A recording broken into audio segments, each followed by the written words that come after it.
எல்லாருக்கும் எல்லாம் தருகிறது பிரபஞ்சம். எல்லாருக்கும் எல்லாம் தருகிறது பிரபஞ்சம். எல்லாருக்கும் எல்லாம் தருகிறது பிரபஞ்சம். வேலை, பணம், மகிழ்ச்சி.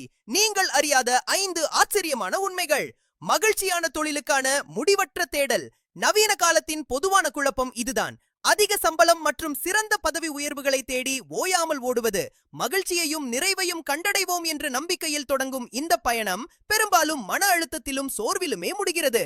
ஆனால் முன்னோடியான ஆராய்ச்சிகளும் காலத்தால் அழியாத ஞானமும் இதற்கு ஒரு மாற்று பார்வையை வழங்குகின்றன.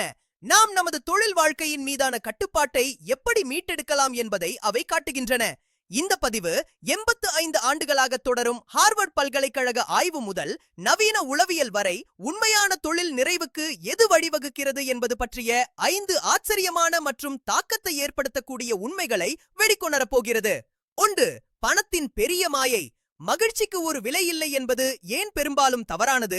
பல ஆண்டுகளாக ஒரு பிரபலமான கருத்து நிலவி வந்தது. ஒருவரின் ஆண்டு வருமானம் ஒரு குறிப்பிட்ட புள்ளியை தாண்டிய பிறகு மகிழ்ச்சி அதிகரிப்பதை நிறுத்திவிடும். பழைய ஆய்வுகள் வாழ்க்கையின் ஒட்டுமொத்த மதிப்பீட்டிற்கு $95,000 மற்றும் அன்றாட உணர்வுபூர்வமான நல்வாழ்விற்கு $60,000 முதல் $75,000 வரை ஒரு வரம்பை பரிந்துரைத்தன.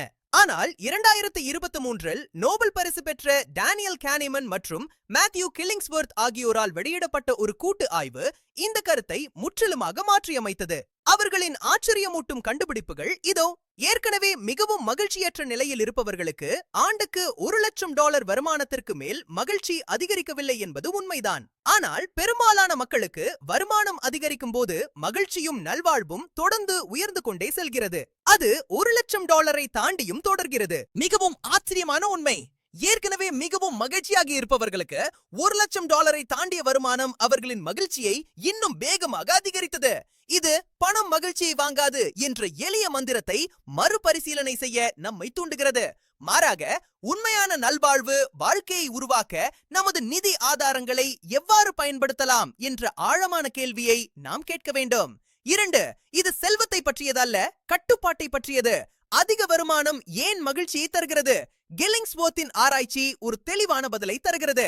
வருமானத்தையும் மகிழ்ச்சியையும் இணைக்கும் மிக முக்கியமான காரணி ஒருவரின் வாழ்க்கையின் மீது அவருக்கு இருக்கும் கட்டுப்பாட்டு உணர்வுதான். சமூகவியலாளர் ஆங்கஸ் கேம்பல் கூறியது போல், ஒருவரின் வாழ்க்கையை கட்டுப்படுத்தும் வலுவான உணர்வு நாம் கருத்தில் கொண்ட வாழ்க்கையின் எந்த ஒரு புறநிலைமைகளையும் விட நேர்மறையான நல்வாழ்வு உணர்வுகளின் நம்பகமான முன்கணிப்பாகும். இந்த கட்டுப்பாடு அல்லது சுயாட்சி என்பது நடைமுறையில் எப்படி இருக்கும்? வீட்டு வேலைகளை அவுட்சோர்ஸ் செய்வது போன்ற செயல்கள் மூலம் நேரத்தை மிச்சப்படுத்துவது, வேலை நேரத்தை குறைப்பது அல்லது விரும்பத்தகாத ஒரு சூழ்நிலையிலிருந்து வெளியேறும் சுதந்திரம் இருப்பது போன்றவை இதற்கு சில உதாரணங்கள். எனவே இலக்கு வெறுமனே அதிகம் சம்பாதிப்பது மட்டுமல்ல, அந்த நிதி ஆதாரங்களை பயன்படுத்தி உங்கள் வாழ்க்கையில் அதிக சுயாட்சியை உருவாக்குவதே ஆகும். பணத்தை பயன்படுத்தி நமது நேரத்தின் மீதான கட்டுப்பாட்டை பெறுவது ஒரு சக்தி வாய்ந்த உத்தியாக இருந்தாலும், மனித மகிழ்ச்சி குறித்த மிக நீண்டகால ஆய்வு நாம் செய்யக்கூடிய மிக முக்கியமான முதலீடு நிதி சார்ந்தது அல்ல, அது உறவுகள் சார்ந்தது என்பதை வெளிப்படுத்துகிறது. 3. 85 ஆண்டு ஹார்வர்ட் ரகசியம். உங்கள் சாதனைகளை விட உங்கள் உறவுகளே முக்கியம். வயது வந்தோரின் வாழ்க்கை குறித்து இதுவரை நடத்தப்பட்ட மிக நீண்ட ஆய்வுகளில் ஒன்று ஹார்வர்ட் வயது வந்தோர் மேம்பாட்டு ஆய்வு, ஹார்வர்ட் ஸ்டடி ஆஃப் ஏடல்ட் டெவலப்மெண்ட். 75 ஆண்டுகளாக தொடரும் இந்த ஆய்வின் மிக தெளிவான மற்றும் சக்தி வாய்ந்த கண்டுபிடிப்பு இதுதான்.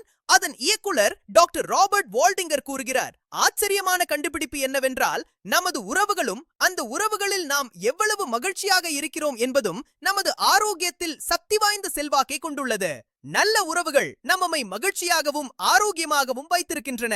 இந்த ஆய்விலிருந்து சில முக்கிய உண்மைகள். உறவுகளின் எண்ணிக்கை முக்கியமல்ல, அதன் தரம் மட்டுமே முக்கியம். அதிக முரண்பாடுகளை கொண்ட உறவுகள் விவாகரத்தை விட ஆரோக்கியத்திற்கு மோசமானவை.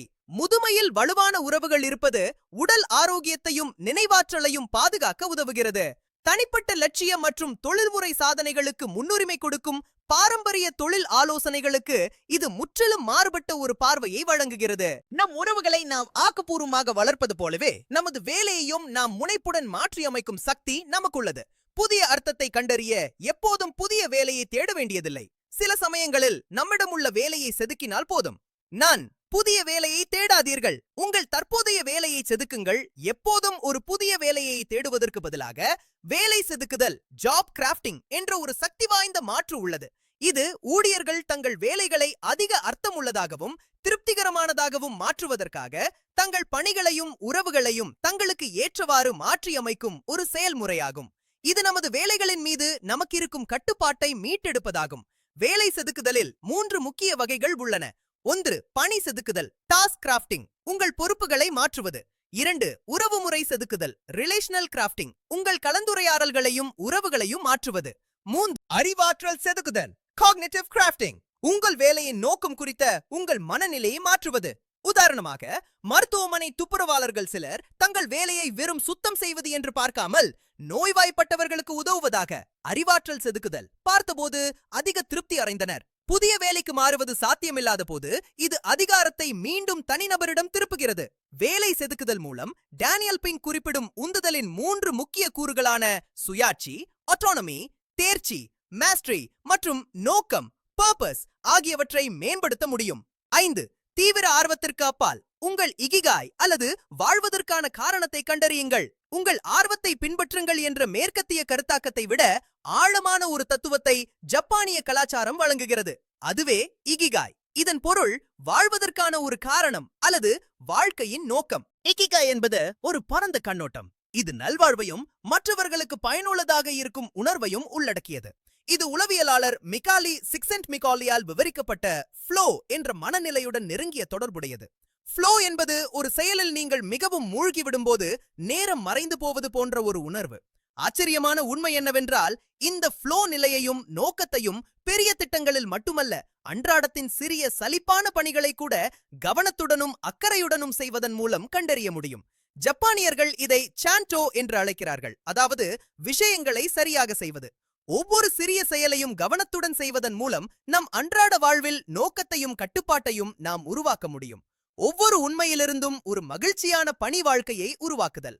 ஆராய்ச்சிகள் தெளிவாக காட்டுகின்றன, ஒரு பதவியையோ அல்லது சம்பளத்தையோ துரத்துவது சோர்வுக்கே வழிவகுக்கும். உண்மையான நிறைவு என்பது நமது நிதி நமக்கு சுயாட்சியை வழங்கும், நமது உறவுகள் ஒரு வலுவான அடித்தளத்தை வழங்கும் மற்றும் நமது அன்றாட வேலை அதை செதுக்குவதன் மூலமோ அல்லது நமது இகிகாயை கண்டறிவதன் மூலமோ நமது நோக்கத்தின் வெளிப்பாடாக மாறும் ஒரு வாழ்க்கையை உணர்வுபூர்வமாக உருவாக்குவதிலிருந்து வருகிறது.